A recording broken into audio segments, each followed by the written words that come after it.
Hi, third graders. In this lesson, we are going to do an introduction to elapsed time.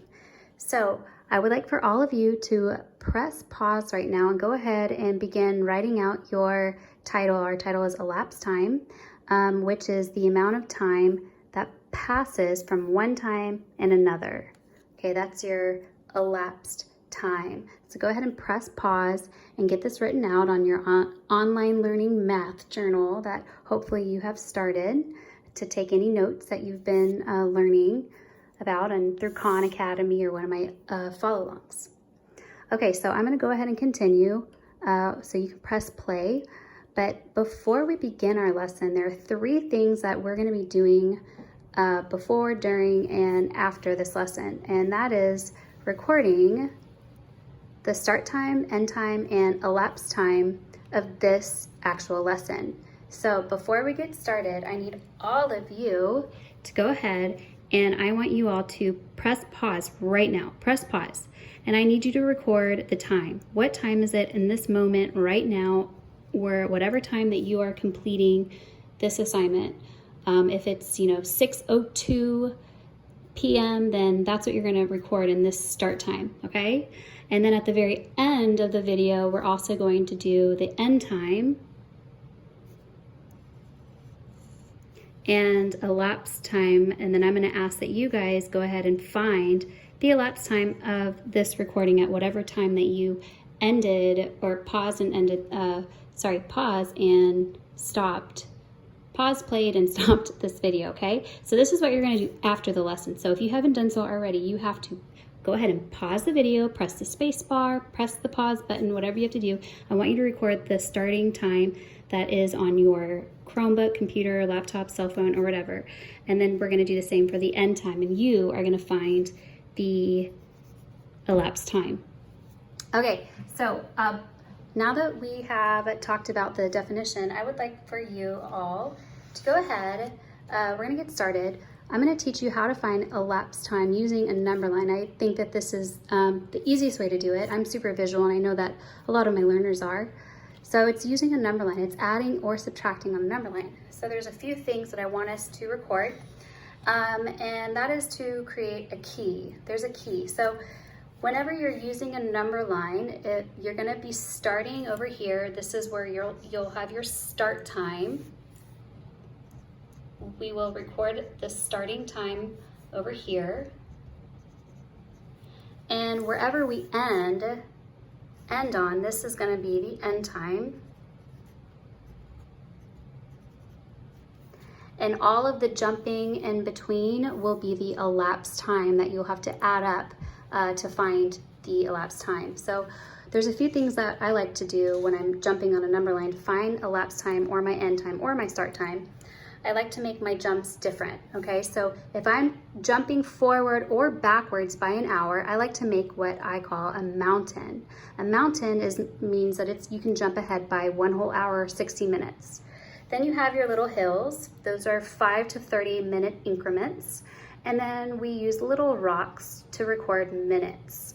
Okay, so go ahead and press pause, and you can record this key on your notebook so that you have something to look at whenever you're doing your independent practice or the test or whatever it is that you need. So we've got our hours are the mountains, hills are 5 to 30 minute increments, and then we've got our 1 minute rocks. Okay, so like I said before, there's 3 things that we're always trying to find. We're either trying to find the start time, and if we're trying to find the start time, you will be given an end time and elapsed time. Or sometimes you're given the end time, or you're trying to find an end time and you're given a start time and elapsed time. Or I'm giving you a start time and end time and you have to find elapsed time. So there's 3 different ways, 3 different things that you're going to be searching for. So I'm going to go ahead and scoot up my notebook. Okay, so the first thing that we're going to focus on is what happens if we're trying to find end time. So if you're finding end time, you will be given, you are going to be given a start time,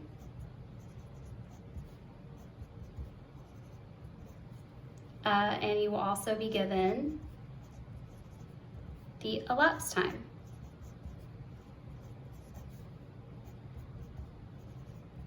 But this is what we're trying to find. So an example would be maybe Jamie, your friend Jamie, gets on the bus at 7:15.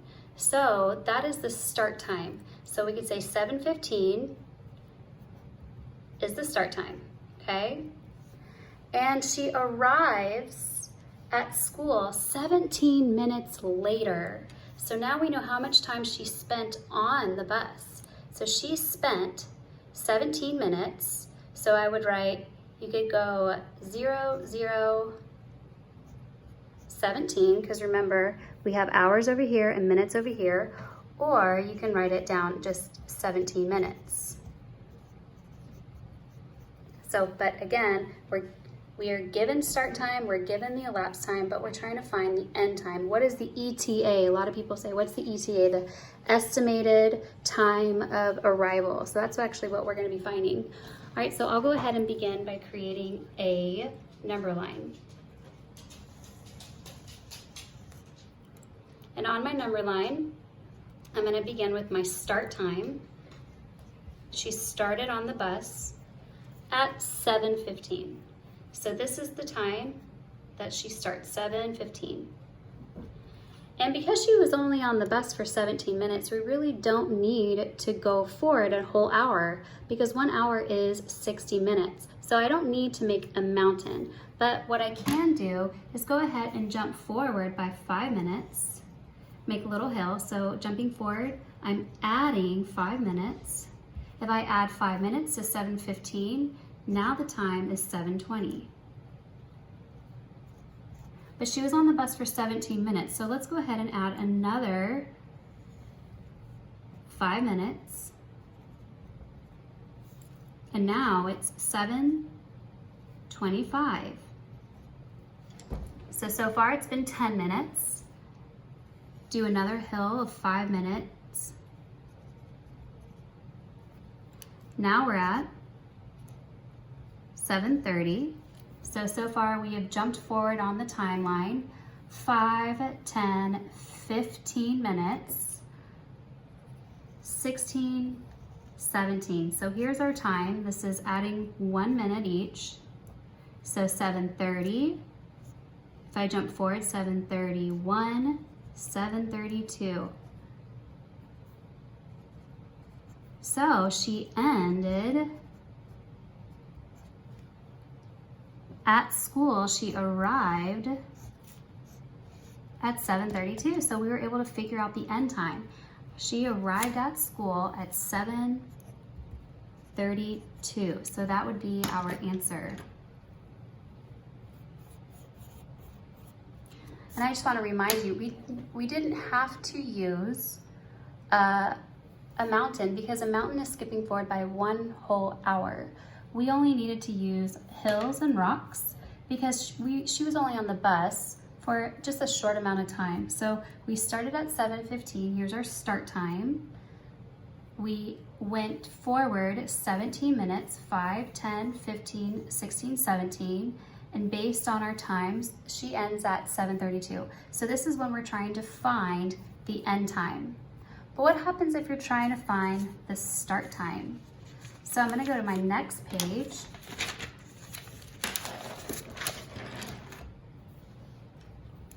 So that'll be what we're going to find next. What happens if you're trying to find the start time?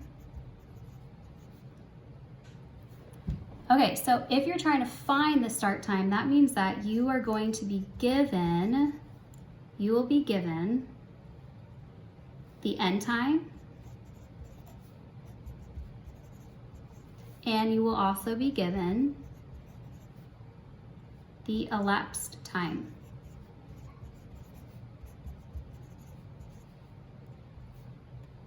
So this is what we're trying to find right here. We're trying to find the start time. So maybe we know when someone arrives, or we know what the arrival time is or the end time, and we know how much time it took them to get to that point, but where did they start at? So that's what we're going to be looking at. So let's say you were on a 13-minute bus ride, okay? So it took 13 minutes to go ride the bus. So elapsed time is 13 minutes. 13 minutes. Or you can say 13 minutes. And you arrived at school, so your arrival time, which is your end time on the bus, you arrived at school at 7:50. Okay, so we have our end time is 7:50. We have our elapsed time is 13 minutes. Instead of doing these colons, I'm gonna go ahead and do an equal sign because those colons might confuse you. I don't want anyone to be confused. And I'm doing this in real time, so please feel free to pause it and make your changes just like I am. Okay, so we have our end time, we have the elapsed time. Where did we start at? Now, just like we did in adding and subtracting on a number line, we're gonna do the same thing. When you subtract, you start at the end of your number line and you work your way to the front of the number line. We're gonna be doing the exact same thing. So first step, let's go ahead and create our number line. Okay, so here's our number line and our end time is gonna go at the end. So 7:50 is when we get off the bus. Okay, now we rode the bus for 13 minutes. So we're gonna go backwards by 13 minutes.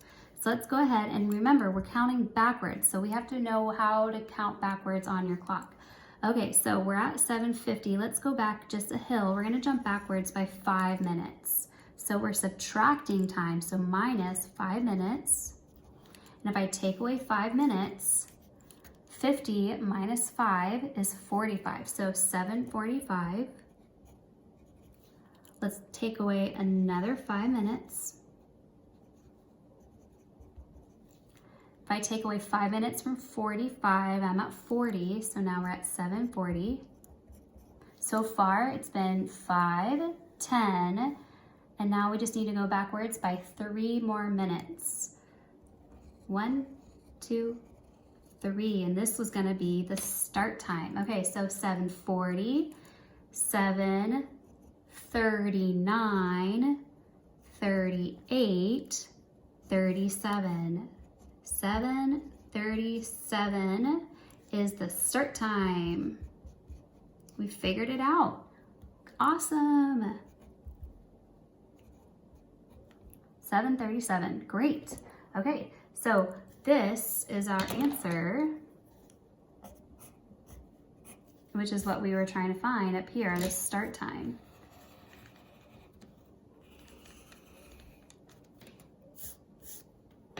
Okay, so we've practiced finding an end time. We've practiced finding a start time. What about finding the elapsed time? So our next one is we're gonna find elapsed time.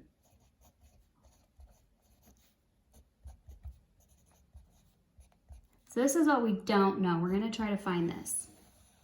How much time did it take to do something? So if you're finding elapsed time, then you're given the other two.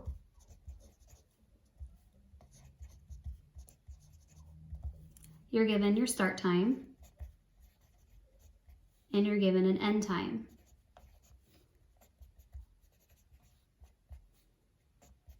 So you're never just left hanging. Okay. All right, so let's say, for example, that we started our classroom meeting on the dot. We started it at 8:30 a.m., okay? It was 8:30 a.m. And I started my classroom meeting, and then of course, right after that classroom meeting, I get on my office hours. And I know that office hours are from 9 to 10, but I stayed on a little bit longer because I was doing a lesson with a student. And let's say that my end time was 10:30, let's do 34. Let's say that, 34. So how long was I on on my office hours for. My office hours and in Google Meet, let's say that. How long was I in Google Meet for? That would be my elapsed time.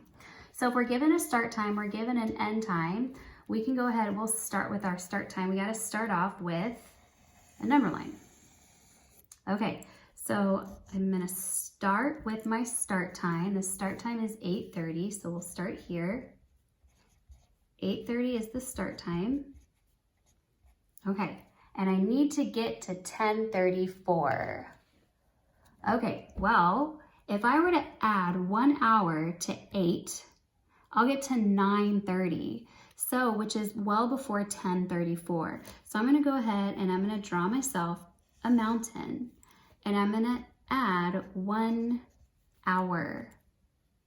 1 hour. So 8:30 plus 1 hour is now getting me at 9:30. All right. Now, if I'm at 9:30, I'm gonna add, if I add 1 more hour to 9:30, that'll get me to 10:30.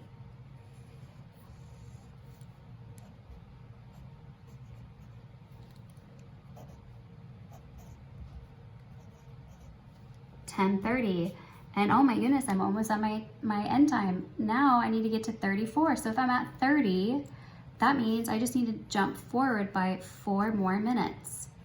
1, 2, 3, 4, 10:30, 10:31, 10:32, 10:33, 10:34 is my end time. Okay, so we have, here's the start time, here's the end time, 10:34. How much time did it take for Mrs. Broom to be on Google Meet? So now all we have to do is we just add up how much did we add go forward. So these were just minutes. So 1 minute, 1 hour plus 1 hour, that's 2 hours. 2 hours and 1, 2, 3, 4 minutes. So basically we're just adding all of this up.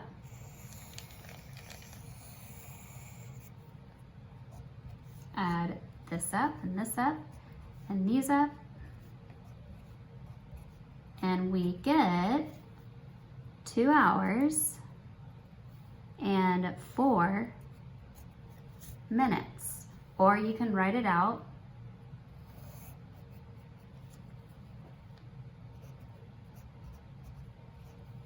Two hours and 4 minutes. So it took, if this were to happen to me, I would be on Google Meet for 2 hours and 4 minutes. If I started at 8:30, which I typically do, and if I continue through my office hours and do an extra 34 minutes, I would be on the Google Meet for 2 hours and 4 minutes. So this is all by using a number line. So I hope that this was super helpful, and if you have any questions, please reach out to me, okay guys? All right.